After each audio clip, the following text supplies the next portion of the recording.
Alors, salut à tous, les gars. Regardez cette vidéo attentivement. Alors, vous savez, aujourd'hui, le 2 avril 2026, le président américain, il a fait un discours devant la population américaine sur la guerre en Moyen-Orient. Alors, il a dit que les États-Unis vont continuer cette guerre d'ici 2 à 3 semaines, qu'ils vont envoyer l'Iran à l'âge de pierre. Les gars, ça a commencé. Regardez.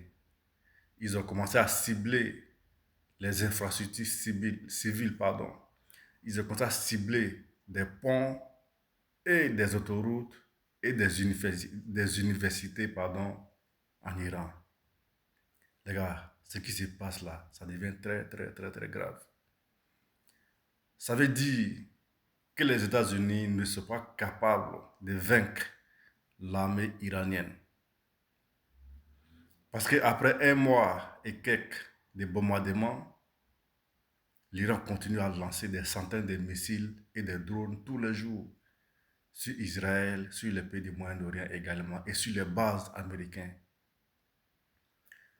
Alors, ils ne sont pas capables, les gars, de détruire les missiles. Voici les missiles iraniens qui sont tirés tous les jours. Tous les jours, ils tirent les missiles. Mais ils ne sont pas capables de détruire les lanceurs, de détruire les sites de production des missiles. Et maintenant, ils vont s'en prendre aux infrastructures civiles. Pourtant, avant la guerre, il y a eu des manifestations géantes soutenues par les services de renseignement israéliens et américains. Les Américains ils avaient dit aux populations iraniennes que tenez bon, nous arrivons, l'aide arrive. Mais voici l'aide qui est là, les gars, aujourd'hui. Voici l'aide américaine.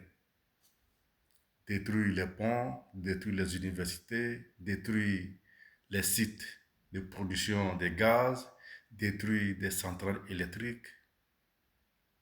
Les gars, ça veut dire qu'ils n'ont rien à foutre de la population iranienne.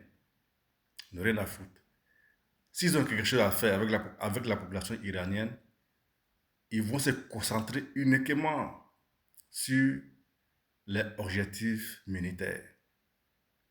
Mais si vous voyez aujourd'hui, ils commencent à cibler les infrastructures civiles, énergétiques, pharmaceutiques, tout ça là, les universités, la télévision, machin. Tout ce que je viens de citer là sont essentiels à la population iranienne. Mais s'ils commencent à cibler ça, les gars, ça montre que non, ils n'ont rien à foutre de la population iranienne, les gars. En tout cas, après cette guerre, il y a beaucoup de choses qui vont changer. Ça sera la fin de la domination américaine dans le monde. Vous savez, c'est le Moyen-Orient qui font la puissance américaine. C'est le Moyen-Orient qui font, les gars, la domination américaine. Mais après cette guerre, je suis sûr à 100% qu'il y a beaucoup de pays du Moyen-Orient où les Américains sont implantés.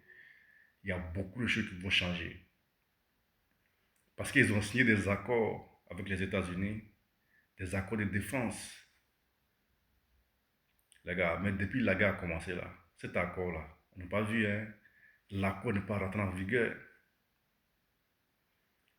Parce que les Américains, ils avaient des systèmes de défense qui devaient protéger ces pays en cas d'une guerre. Mais la guerre a éclaté. Ils ont pris les systèmes de défense pour aller défendre Israël avec.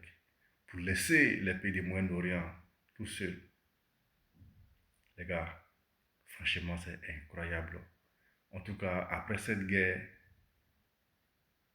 le Moyen-Orient ne sera plus les mêmes. Ouais, c'est l'Iran qui va dominer le Moyen-Orient après la guerre. L'Iran sera c'est-à-dire la principale puissance du Moyen-Orient après cette guerre. Les Américains partiront. Ils vont partir de l'Irak, ça je suis à 100%.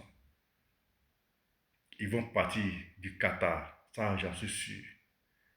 nous pour l'Arabie Saoudite, avec les Émirats Arabes Unis, les Bahreïn, je ne sais pas. En tout cas, je sais que l'Irak et le Qatar, ça c'est sûr à 100% que les Américains y partiront.